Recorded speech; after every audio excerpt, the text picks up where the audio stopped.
नमस्कार, समय शिखर में आपका स्वागत है। मैं संजय मिश्र।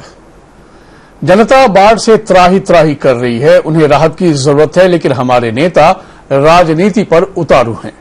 एक दूसरे को अधिक शुभचिंतक बताने की जद्दोजहद चल रही है, और वो भी बाढ़ के बहाने। हैरानी यह है कि ये सब कुछ पक्ष विपक्ष नहीं बल्कि सत्ता पक्ष के बीच ही चल रहा है। केंद्रीय मंत्री गिरिराज सिंह सरकार पर निशाना साध रहे हैं, बेगूसराय की जनता के साथ सौतेलेपन के व्यवहार का आरोप लगा रहे हैं, तो जेडीयू का कहना है कि गठबंधन के लिए ऐसे बयान ठीक नहीं है और केंद्रीय मंत्री का बयान शोभा के लायक नहीं है। विपक्ष जाहिर तौर पर इस पर चुटकी ले रहा है। इधर मुख्यमंत्री नीतीश कुमार ने बिहार में गंगा के जलस्तर में बढ़ोतरी होने को लेकर पीएमओ से फरक्का बराज के फाटकों को खोलने का आग्रह किया है। इस पर केंद्र भी हरकत में आ गया है। कई जिलों में बाढ़ का कहर जारी है, लेकिन गोपालगंज में जलस्तर में कमी की खबर भी है।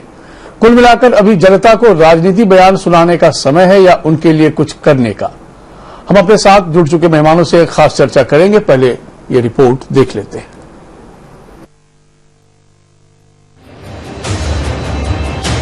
एक तरफ राज्य में बाढ़ के हालात से लोग परेशानी में हैं, वहीं कुछ नेता बाढ़ को लेकर राजनीति भी कर रहे हैं। केंद्रीय मंत्री और बीजेपी के वरिष्ठ नेता गिरिराज सिंह ने अपने संसदीय क्षेत्र में बाढ़ राहत के कार्यों को लेकर सरकार पर भेदभाव का आरोप लगा दिया और धरने पर बैठने की धमकी दे दी। जनप्रतिनिधि हैं तो हम क्या करें? हम आत्महत्या कर ले, हम चुप रहे, हम कुछ ना बोले। कैसे उधर देखिए उन लोगों को देखिए कैसे जीवन व्यतीत कर रहा है। कार से ना डिमांड करें तो हम किससे डिमांड करें? चाहे बीजेपी की सरकार हो, चाहे जदयू की सरकार हो, मुखिया रहे कोई, उप मुखिया रहे कोई, बेगूसराय से सौतेलेपन का व्यवहार जब मैं बोलता हूं तो लोग कहते हैं कि राजनीतिक भाषा। गिरिराज सिंह के बाढ़ राहत में भेदभाव के आरोप पर जेडीयू नेताओं का कहना है कि नीतीश कुमार बाढ़ से निपटने के लिए हर संभव कोशिश कर रहे हैं, लेकिन गिरिराज सिंह जैसे लोग केवल नकारात्मक राजनीति करना जानते हैं। पॉजिटिव एजेंडा को पटरी से उतारने की कोशिश करते रहते हैं, और गिरिराज जी का बयान लगभग वो ऐसा ही है। उनके बयानों को इसीलिए आज बिहार की जनता बहुत गंभीरता से नहीं लेती। उनका बयान केंद्रीय मंत्री के रूप में कहीं से भी स्वीकार्य नहीं है। कांग्रेस कहती है कि गिरिराज सिंह अपने गठबंधन के खलनायक हैं। नीतीश कुमार को ऐसे खलनायकों को पहले ही पहचान लेना चाहिए था। जनता दल यू नीतीश कुमार जी को आज समझ में आ रहा है कि गिरिराज सिंह खलनायक की भूमिका में है, खलनायक की भाषा बोल रहा है। ये बात तो हम लोग पहले से कह रहे थे, कांग्रेसी पहले से कह रहा है। आरजेडी का कहना है कि अगर जेडीयू बीजेपी की बात नहीं मानती तो साथ में सरकार क्यों चला रही है। जनता इस खेल को अच्छी तरह समझती है। बिहार में कई नदियों का जलस्तर लगातार खतरे के निशान को पार कर गया है। राज्य के 12 जिलों में बाढ़ से तबाही का खतरा मंडरा रहा है। शासन प्रशासन अलर्ट पर है। बाढ़ को देखते हुए मुख्यमंत्री नीतीश कुमार ने फरक्का बैराज खोले जाने के लिए केंद्र सरकार को पत्र भी लिखा है। सहारा समय के लिए पटना से अंशु नेथानी के साथ ब्यूरो रिपोर्ट। ये तो आपने देखा कि किस तरह बेगूसराय से सांसद केंद्रीय मंत्री गिरिराज सिंह ने अपने क्षेत्र से सौतेलापन का आरोप लगाया। जब ये बेगूसराय में बाढ़ के हालात का जायजा लेने आए तो एसडीओ डॉक्टर निशांत तेघड़ा को खूब फटकार भी लगाई। दरअसल केंद्रीय मंत्री गिरिराज सिंह सड़क पर उतरकर बाढ़ प्रभावित लोगों से मुलाकात कर रहे थे, लेकिन इस दौरान एसडीओ साहब अपनी गाड़ी में बड़े शान से बैठे नजर आए। फिर क्या था, गिरिराज सिंह ने एसडीओ साहब को हाथ जोड़कर प्रणाम करते हुए कहा कि ये बड़े आदमी हैं, गाड़ी से नहीं उतरेंगे। इस दौरान बीच सड़क पर फायर ब्रांड नेता ने डीएसपी आशीष आनंद को भी जमकर डांट लगाई। इसके बाद एसडीओ साहब तुरंत अपनी गाड़ी से उतरकर खड़े हो गए, लेकिन गिरिराज सिंह ने भी सख्त लहजे में दोनों अधिकारियों को समझाते हुए कह डाला कि अगर आपदा की इस घड़ी में जनता तक मदद नहीं पहुंची तो वो अपनी बात सीएम और चीफ सेक्रेटरी तक पहुंचाएंगे। एसडीओ बड़े आदमी हैं, ये गाड़ी से उतरेंगे कैसे? बाबू हैं, ये तो बाबू हैं। एक चीज सुन लीजिए, आपका जितना तारीफ हम अभी सुने हैं रास्ते भर, ये तारीफ दोबारा न सुने, कभी पक्षपात न करें। आप सरकारी अधिकारी हैं, सारे लोग आपके लिए बराबर हैं। इस तारीफ से बचिए, गलतफहमी में मत रहिए। हम जनप्रतिनिधि हैं, आप हमसे भी ज्यादा आपकी दायित्व बनता है। बेगूसराय जिला बाढ़ की चपेट में है, यानी बिहार के 12 जिलों में से एक जिला ये भी है। मटिहानी प्रखंड का सीमा गांव पानी में डूब चुका है। लोग बेबस और लाचार हैं। लोगों का कहना है कि सरकार को लगता है नहीं कि बेगूसराय बिहार में है। हमारे सहयोगी जितेंद्र कुमार ने सीमा गांव का जायजा लिया और बाढ़ पीड़ितों की समस्याएं जानने की कोशिश की। बेगूसराय में लगातार बाढ़ का कहर जारी है।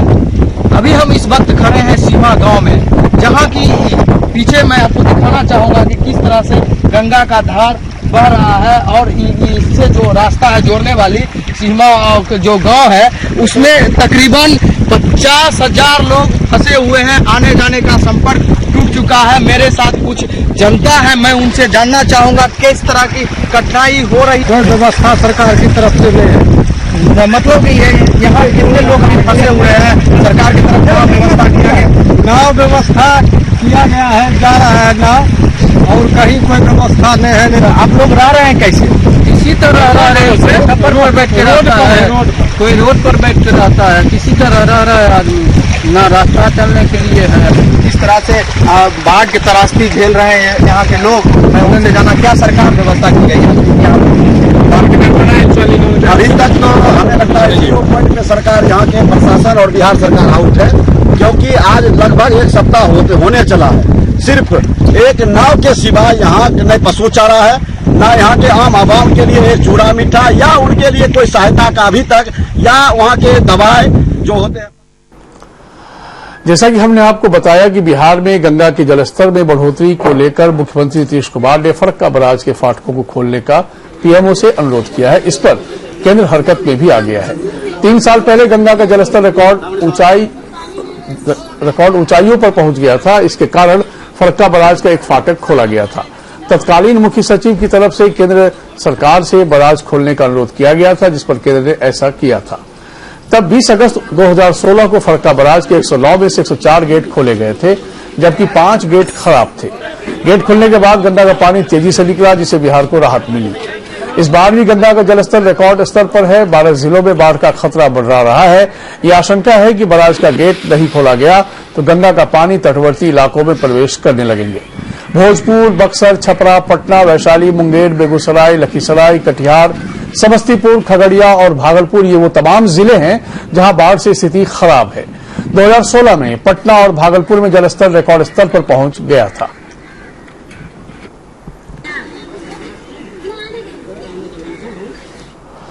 कुछ और खबरों को हम बाद में देखेंगे, पहले चर्चा में शामिल हो जाते। इस वक्त हमारे साथ पटना स्टूडियो में खास मेहमान मौजूद हैं। अजित चौधरी, आप आधिकारिक प्रवक्ता हैं बीजेपी के, आपका बहुत स्वागत है। विजय यादव, आप हम के आधिकारिक प्रवक्ता हैं, आपका बहुत स्वागत है। नमस्कार। ज्योति पांडे जी, आप जेडीयू के नेता हैं, आपका बहुत स्वागत है। और हमारे साथ केंद्रीय स्टूडियो में राजनीतिक विश्लेषक मुकेश कुमार जी, आपका बहुत स्वागत है। तो भाई, गिरिराज सिंह की बात में तो दम है, तो फिर बेतुकी बात कैसे कह रहे हैं आप लोग भाई, आपके प्रवक्ता जेडीयू के ज्योति पांडे जी?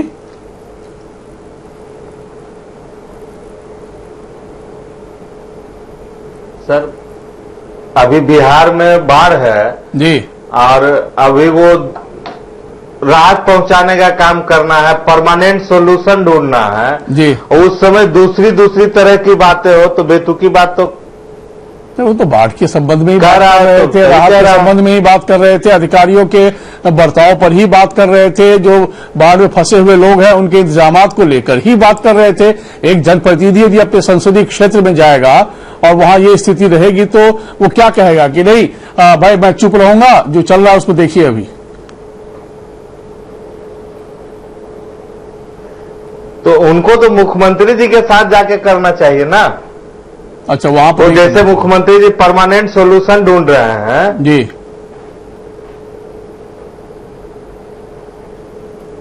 तो उनको भी उस चीज में उनका साथ देना चाहिए। ठीक। अजित चौधरी जी, तो ऐसा आप लोगों ने क्यों नहीं उनको ब्रीफ किया था कि भाई आपको कोई भी प्रॉब्लम हो तो मुख्यमंत्री से जाकर बताइए कि आपके इलाके में, क्षेत्र में क्या प्रॉब्लम आ रही है, प्लस बिहार 12 जिले बिहार में हैं जो बाढ़ की चपेट में हैं, उन इलाकों का भी ख्याल रखते हुए कुछ संदेश वहां तक पहुंचाना चाहिए था। ऐसा क्यों नहीं हुआ? वहां बीच में सबके बीच में इस तरह की क्यों राजनीति हुई?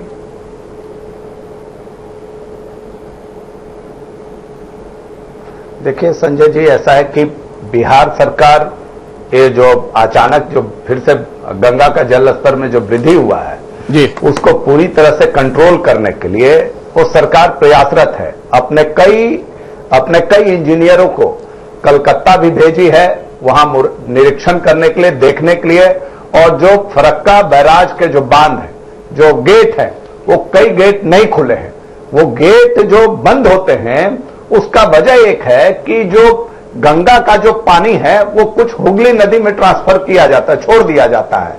और वहां सवाल कुछ पूछ रहा हूं, जवाब आप कुछ और दे रहे हैं सर। मैं सवाल कुछ और था। तो उसके लिए जरूरत होती है कि 40,000 क्यूसेक पानी हो। सर मेरा सवाल कुछ और था, आपने जवाब तो फरक्का पे दे दिया। मैं तो सवाल गिरिराज सिंह जी को लेकर कर रहा था।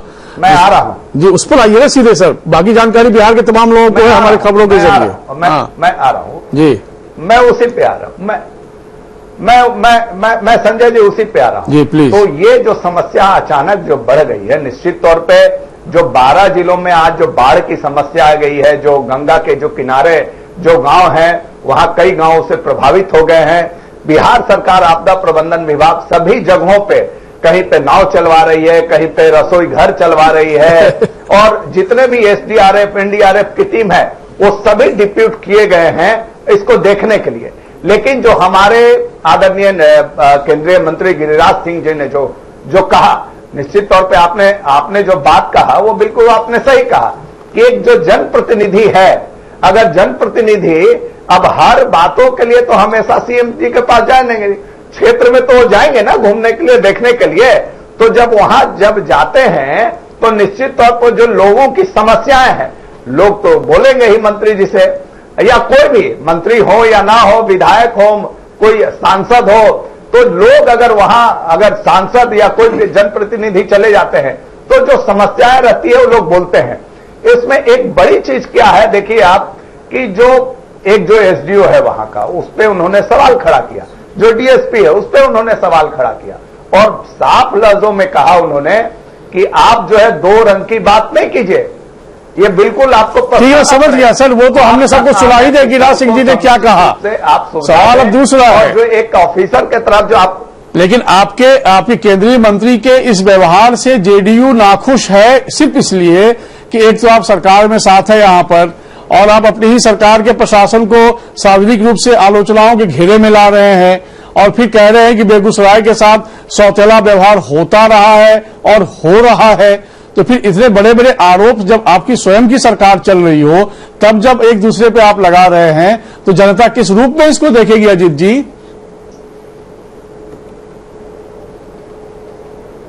संजय जी एक चीज मुझे बताइए जी, क्या मैं किसी भी पार्टी का, अगर मैं सत्ताधारी दल का अगर मैं विधायक हूं, मैं मंत्री हूं, तो क्या मुझे अपने क्षेत्र की समस्याओं को बोलने का अधिकार है कि नहीं है? ये यही तो सकारात्मक राजनीति है। फिर और इसमें मुझे नहीं लगता है कि जो सरकार में बैठे हुए लोग हैं उसको गलत रूप में लेने की आवश्यकता है, उसको पॉजिटिव सेंस में लेना चाहिए। ठीक, अगर अपनी बातों को अगर ज्योति पांडे जी आप लोग पॉजिटिव क्यों नहीं हो रहे इस मामले में? पहुंचाया जा रहा है तो इसको गलत रूप समझ गया सर। जवाब एक छोटा सा लेता हूं फिर मैं आगे बढ़ूंगा। ज्योति पांडे जी आप लोग क्यों नहीं इसको पॉजिटिव रूप में लेते हैं? जी सर, पॉजिटिव रूप में तो लिया जा ही रहा है। पूरा हमारे मुख्यमंत्री पिछले 4 दिन से गंगा का जो जलस्तर बढ़ा है, गिरिराज सिंह के बयान को पॉजिटिव रूप में लेने की बात है ना, पूरा रिपोर्ट तैयार करवा रहे हैं और हर पूरे जितना 12 जिला प्रभावित है सबके लिए वो पॉजिटिव लेके काम कर रहे हैं। नहीं सर, केंद्र को फिर मेरा सवाल कुछ और, जवाब कुछ और दे रहे हैं आप। मैं कह रहा हूं और परमानेंट इलाज बताया कि बाढ़ से बिहार बच सकता है। हुजूर, तो गिरिराज सिंह जी को ये आप लोगों ने नहीं मैसेज दिया था क्या, जो वो सवाल उठा रहे हैं बार बार, सौतेलापन की बात कह रहे हैं और फिर कह रहे हैं कि भाई अब तो मैं सीएम से जाकर बताऊंगा अलग से। यहां तो बता ही रहे हैं, फिर अलग से सीएम को भी बताएंगे। तो फिर आप लोग पॉजिटिव रूप में लीजिए ना उनकी बात को। हाँ, बिहार देखिए वो सिर्फ बेगूसराय ही नहीं, पूरे जितने बाढ़ प्रभावित जिला है सब जगह विशेष रूप से देखने की जरूरत है, क्योंकि हर साल बाढ़ आता है, बिहार वही परेशानी झेलता है और फिर उसके जो नुकसान है, बाढ़ से जो नुकसान है उससे उबर भी नहीं पाता है कि फिर दोबारा बाढ़ आ जाता है। तो बहुत देर से ये बात समझ में आई सर। अब 2020 में तो चुनाव है ना, सरकार को उस पर अमल करके और उस पर काम करना चाहिए। बात तो सही है कि बहुत देर से ये बात समझ में आ रही है। खैर, तो विजय यादव जी, क्या लगता है आपको, ये जो नूरा कुश्ती है या फिर वाकई कहीं न कहीं साफ तो हो गए लेकिन दिल नहीं मिला है दोनों का?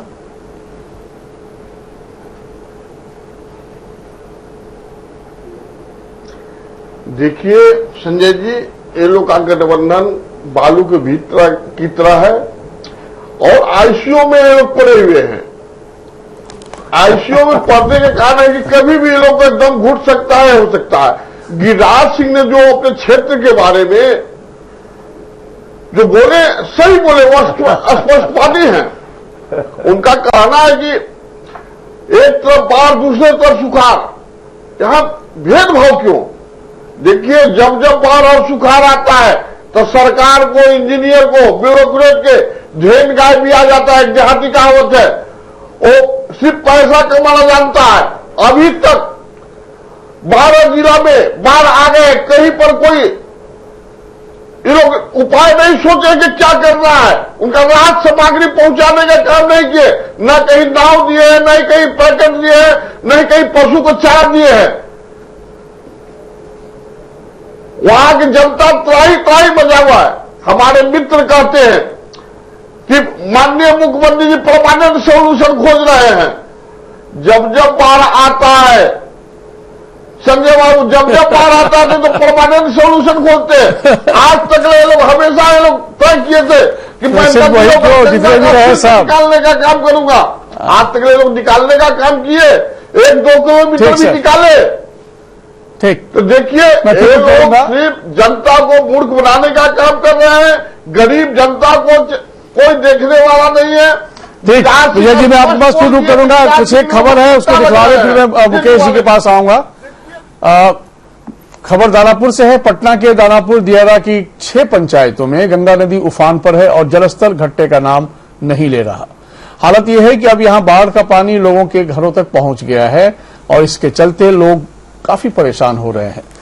आरोप है कि सरकार की तरफ से उन्हें कोई सुविधा नहीं पहुंचाई जा रही है और अब मूलभूत सुविधा से भी वो वंचित हो गए हैं। दानापुर में 8,000 और मनेर में लगभग 4,000 बाढ़ प्रभावित लोगों की एंट्री सरकारी खाते में दर्ज हो गई है, जिन्हें अब सरकार की तरफ से सरकारी सुविधा मुहैया कराई जाएगी।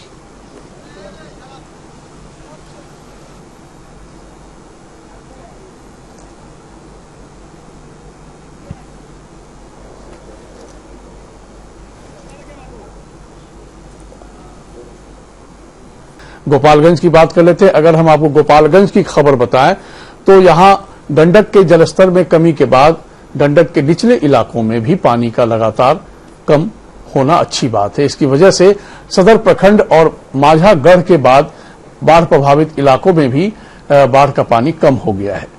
लोगों के घरों में भी पानी अब नहीं है, लेकिन करीब 1 दर्जन गांव में जाने वाली सड़कें और पुलिया कई दिनों से पानी में डूबी हुई है। इसके चलते लोगों को मुश्किलें हो रही है। ग्रामीणों के मुताबिक घर में रखा अनाज भी खराब हो चुका है। जो अनाज किसी तरह बचा लिया गया वो अब भी खत्म होने को आ रहा है। जिला प्रशासन की तरफ से नाव की व्यवस्था की गई थी, लेकिन वो डूब गई है। इसकी वजह से लोगों को पैदल ही पानी से गुजरने पड़ रहे हैं और जिला मुख्यालय वहां से वो जिला मुख्यालय का सफर तय करते हैं। तो अभी जो है 86,000 क्यूसेक पानी गंडक नदी में है और लगभग 4 फीट जलस्तर नीचे चला गया है। मुकेश, दरअसल इस तरह की तस्वीर जो है हर जगह की है, जहां जहां भी बाढ़ आप देख पा रहे हैं उन 12 जिलों में। लेकिन मुश्किल कहां पर है? एक बयान आता है, उस बयान के बाद एक और बयान आता है और बयान पे बयान आता है। सरकार राहत को लेकर जायजा भी ले रही है, राहत पहुंचाने का काम भी कर रही है, लेकिन जो पीड़ित व्यक्ति हैं वहां तक सही तरीके से राहत नहीं पहुंच पा रही है। एक तो ये फैक्टर है। दूसरा कि अब जब इन बाढ़ के मौके पर हम लोग बैठे हुए चर्चा कर रहे हैं तो सरकार समाधान क्या किया जाए परमानेंट, उसकी बात अब सामने ला रही है। तो साहब ये नई नवेली खबर तो हमारे लिए है नहीं। बाढ़ पर तो हमने पिछले दिनों भी कहा था कि निबंध लिखे यदि 3 पीढ़ी एक साथ तो तीनों पीढ़ी का अनुभव एक जैसा ही होगा। बड़ी दुर्भाग्यपूर्ण स्थिति है संजय जी, बड़ी चिंताजनक स्थिति है राज्य के नुमाइंदों की और विशेषकर प्रशासन में बैठे हुए अधिकारियों की। क्योंकि जो स्थिति आपने दिखाई है, जिसका चित्रण किया है, जो सामने में दिखाई पड़ रहा है, 12 जिले प्रभावित हैं। अगर एक जिले की आबादी 30 लाख है तो अमूमन 3.6 साढ़े 3 लाख आबादी प्रभावित है और उसमें से लगभग आधी आबादी भी अगर हम ले लेते हैं तो बहुत बुरी तरह प्रभावित है, जिसका कि आपने चित्रण किया, जिसको आपने दिखाया। कई गांवों का आपने अभी चित्रण किया है, वहां की समस्याओं के बारे में बताया है। अगर 1.5 करोड़ आबादी भी किसी राज्य की बहुत बुरी तरह प्रभावित है, इसका मतलब कि हरियाणा की आबादी है, इसका मतलब कि वो हिमाचल की आबादी है, इसका मतलब कि उत्तराखंड की आबादी है।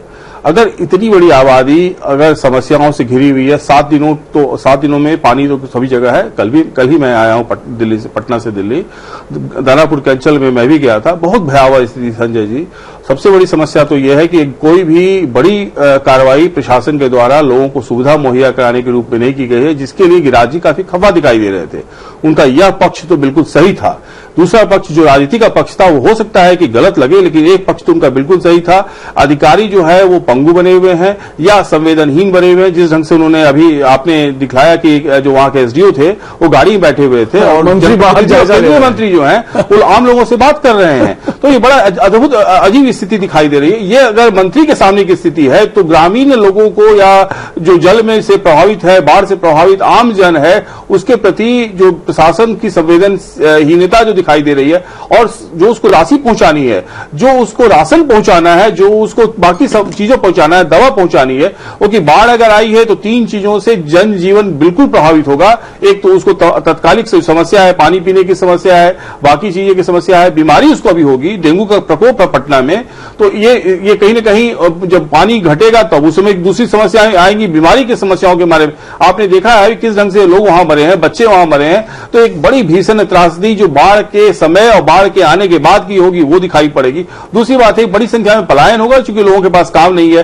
तीसरी बात है कि उनको जो आम जीवन चलाने के लिए जो धन की जरूरत है, जो व्यवस्था की जरूरत है, वो भी मयसर नहीं होगा। तीनों बातें जो है क्या 2019 में आकर दिख रही है? नहीं, यही सबसे दुर्भाग्यपूर्ण और सबसे बड़ी संवेदनहीनता इसी बात की है कि ये बाढ़ जो है सुखाड़ बिहार में की नियति है और हर एक साल ऐसा होना है। किसी दूसरे जिले में होना है या सामान्य अवस्था में होना है। गंडक का पानी कभी बढ़ेगा तो बाढ़ आएगी, सोन का पानी कभी बढ़ेगा तो बाढ़ आएगी, गंगा का पानी बढ़ेगा तो बाढ़ आएगा, पुन का पानी बढ़ेगा तो बाढ़ आएगा। तो सारी चीजें लोगों को मालूम है, वहां के ऑफिसर्स को मालूम है, वहां के इंजीनियर्स को मालूम है, वहां के सचिव को मालूम है। तो किस ढंग से हर एक चीज के लिए मेरा एक बड़ा व्यक्तिगत बहुत बड़ा मुझे संकोच भी होता है कि हर एक चीज के लिए मुख्यमंत्री को निदान निकालना पड़ता है। आपकी बाकी व्यवस्था जो होती है, जो सालों साल से काम करती है, आपके इंजीनियर्स हैं, आपके जूनियर इंजीनियर हैं, असिस्टेंट इंजीनियर हैं, एसडीओज हैं, क्या करते रहते हैं साल भर। अगर ये नहीं कुछ करते हैं और आपको ही निदान निकालना पड़ता है तो कहीं ना कहीं ये प्रश्नवाचक चिन्ह आपकी पूरी व्यवस्था और काम करने की प्रणाली पे भी लग रहा है संजय जी। क्योंकि किसी भी राज्य की 1.5 करोड़ आबादी बुरी तरह प्रभावित है और उसका निदान नहीं है तो ये सरकार के लिए बहुत ही अति विचारणीय है कि मैं किस ढंग से जनता तक जो है उसको सहूलियत पहुंचाऊं। ज्योति पांडे जी, दरअसल चिंता का विषय ये नहीं है कि मुख्यमंत्री सोच रहे हैं कि इसका समाधान हो। सोचना ही चाहिए और सरकार हर बार सोचती भी होगी। हमारा सवाल वहां पर है ही नहीं। सवाल यह है कि हम किनके भरोसे समाधान ढूंढ रहे हैं साहब। एक तटबंध टूटता है जिसका कि एक लिमिट क्यूसेक पानी तक उसका बोझ झेलने की ताकत उस तटबंध में होनी चाहिए। उससे आधे से भी कम पानी आता है, तटबंध टूट जाता है और जब उस तटबंध की मरम्मती होती है दोबारा, फिर एक पानी आता है जिसकी कैपेसिटी और उस आधे से भी कम रह गई थी, फिर तटबंध टूट जाता है। तो साहब ऐसे में कहां समाधान हम ढूंढे सर? आखिर इंजीनियर वही, ठेकेदार वैसे ही, जिनको कि उसमें भी कमाई का एक लक्ष्य नजर आता है। जान माल अपनी जगह परेशान हो रहा है तो होने दीजिए, तो फिर कहां से हम समाधान ढूंढ पाएंगे? तो सर ये अंतर्राष्ट्रीय मुद्दा है। नेपाल पानी छोड़ता है तो यहाँ का इफेक्टेड करता है एरिया। तो ये सर कब से आप लोगों को ये बात समझ में आई कि अंतर्राष्ट्रीय मुद्दा है? तो लगातार ये बात हम लोग पिछले कई वर्षों से सुन रहे हैं नेपाल का पानी। तो सर समाधान क्या दिया व्यवस्था ने अब तक? तो समाधान तो केंद्र सरकार को मुख्यमंत्री हर साल पत्र लिखते हैं, हर बार ध्यान आकर्षण कराते हैं। अब इस बार पूरे बिहार के लोग आवाज उठाएंगे इस चीज पे। अजीत चौधरी जी, आप लोग तो कहेंगे कि बहुत सारी बैठकें भी हो चुकी हैं नेपाल सरकार के साथ, उनके मतलब जो भी सरकार में जुड़े हुए अधिकारी वर्ग है उनके साथ, और बैठकें चल रही हैं और चलती ही रहेंगी साहब।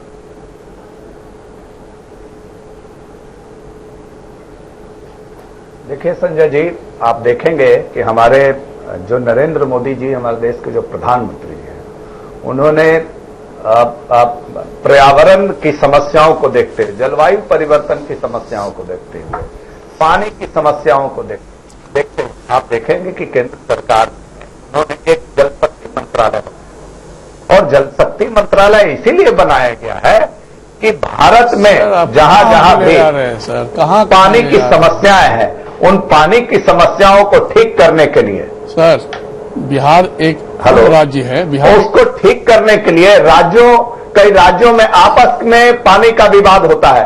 उन विवादों को सुलझाने के लिए पानी हर जगह, पानी बेकार नहीं चला जाए, समुद्र में नहीं चला जाए, जो हमारा अच्छा पानी है नहरों की ओर ज्ञान की बात अब करना बेकार है, और लोग पूरे पॉइंट चले, सब मालूम है सबको सर। बिहार के अंदर भी सर क्या है ना, सवाल दूसरा है, ये ज्ञान विज्ञान की बात है, आपको भी मालूम है, हमें भी मालूम है, बिहार के तमाम सम्मानित दर्शकों को मालूम है, क्योंकि बड़े प्रबुद्ध लोग होते हैं बिहार में, पढ़े लिखे लोग, और वो तमाम हिस्ट्री, फ्यूचर और प्रेजेंट सबको जान रहे होते हैं।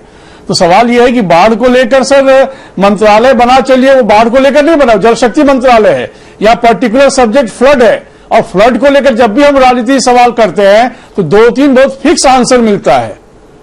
अंतर्राष्ट्रीय मामला है, नेपाल का पानी है, हमारा फरक्का बराज एक समस्या है, सिल्टेशन की प्रॉब्लम उसकी वजह से है। तो सर हम लोग आपकी राजनीतिक गिनती सुनने के लिए ही बैठे हैं क्या, पूरा देश या पूरा बिहार, कि हमें समाधान भी मिलेगा? संजय जी, एक प्रश्न हमारा यह है जी, लगातार जो सरकार है, बिहार की सरकार लंबे समय से इसकी समाधान ढूंढ रही है, उस पर कार्य कर रही है, और इसमें कहीं कोई संदेह नहीं है कि केंद्र सरकार से मिल करके इस पे बातें चल रही है। आपसे भी एक बात मैं चाहूंगा कि आपको भी एक जो है अपनी भी एक भूमिका निभानी चाहिए, और मीडिया को भी बताना चाहिए, बिहार सरकार को, केंद्र सरकार को। आप लोगों के पास भी वो सारे सिस्टम सर हम लगातार बता रहे हैं, आप लोग आपसे चर्चा कर रहे हैं तो बिहार सरकार को बता रहे हैं, आपसे चर्चा कर रहे हैं तो केंद्र सरकार को भी बता रहे हैं, क्योंकि अब सिर्फ बिहार झारखंड में चैनल नहीं देखा जाता है, देश में और दुनिया में देखा जा रहा है चैनल पे बता रहे हैं, उस पे और कौन कौन से उपाय हो सकते हैं सर, उन उपायों के बारे में भी अगर आप बताएं। सर हम उपाय भी बता चुके हैं अपने कई कार्यक्रम में, आपकी 2 मिनट में उपाय नहीं बता पाएंगे आपको, अपने एक्सपर्ट के जरिए हमने कई बार ये उपाय भी बताया, सॉल्यूशन क्या क्या हो सकता है। मुश्किल कहां पर है? मुश्किल है हमारी इच्छा शक्ति पर। विजय यादव जी बताइए, क्या हमारी इच्छा शक्ति राजनीति की सही मायने में यदि रहे या होती कभी, और एजेंडा में टॉप पे होता, तो क्या बिहार आजादी के बाद से लगातार जूझ रहा, जिससे ग्रस्त से वो बाढ़ग्रस्त है और सूखा है, आज तक हम उसका समाधान नहीं दे पाए सर, और कहते हैं बिहार बहुत आगे बढ़ गया है।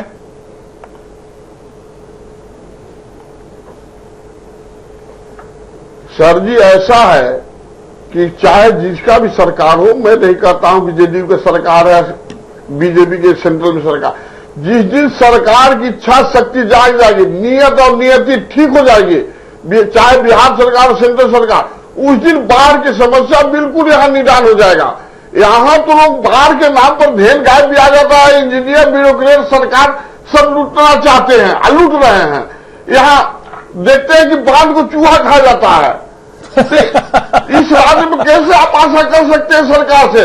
2200 करोड़ की महत्वाकांक्षी परियोजना थी आपको झारखंड में, कन्हर बांध, जिसका तटबंध टूट गया और बताया गया कि चूहा खा गया। बात तो सही कह रहे हैं, इंजीनियर समझा देते हैं, हम समझ लेते हैं। ये लोग कभी नहीं चाह रहे, इस पर बाढ़ के नाम पर ये लोग राजनीति कर रहे हैं। मैं सहमत हूं सर, इस मामले में आपसे सहमत हो गया, लेकिन अफसोस कि इस बात का भी होता है मुकेश देखिए, जी, जब राज्य संकट में हो तो राजनीति नहीं करना चाहिए। नहीं, राज्य में कोई संकट नहीं है साहब, बाढ़ संकट, बाढ़ से राज्य को परेशानी है। ये बाढ़ कोई हमारी नई बात नहीं है, बाढ़ हर साल का एक रिचुअल है हमारे यहाँ, समझ हमारे यहाँ की एक रीति बन चुकी है, नियति बन चुकी है बाढ़ सर। तो इसीलिए तो विशेष दर्जा हमारे हर साल आता है, क्या चमकी रोग हर साल, चमकी बुखार हर साल आता ये है। हमारे लिए कोई आपदा नहीं है, हमारे तो आदत का हिस्सा है। भाई ये महीना आया तो बाढ़ के लिए तैयार रही है। करते हैं। ठीक सर, मुकेश जी दरअसल सोल्यूशन की बात बार बार आ रही है, राजनीति भी कहती है कि मीडिया भी अपनी भूमिका निभाए। मुझे लगता है कि हम पिछले 4-5 महीने में ये हमारा 8वां या 9वां कार्यक्रम सिर्फ फ्लड को लेकर होगा, लेकिन हमने 1-1 घंटा लंबा डिबेट किया है फ्लड और सॉल्यूशन को लेकर। हर बार राजनीति वहीं पर आकर खड़ी मिलती है, ऐसा क्यों?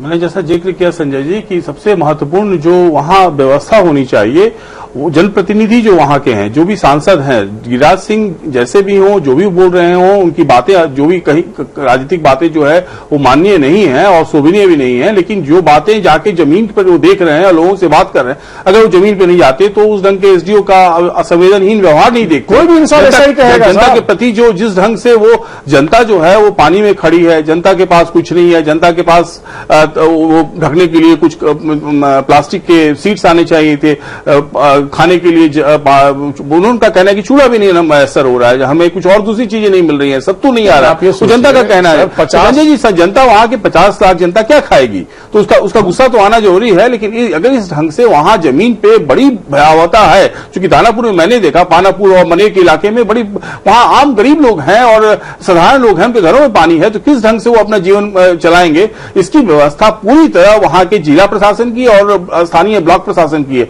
तो वो काम नहीं कर रही है। और जो वहां केंद्र होना चाहिए, जो बाढ़ के लिए केंद्र काम करना चाहिए, जिसमें कि दवा होनी चाहिए, डॉक्टर्स होने चाहिए, बाकी वो काम नहीं कर रहा है।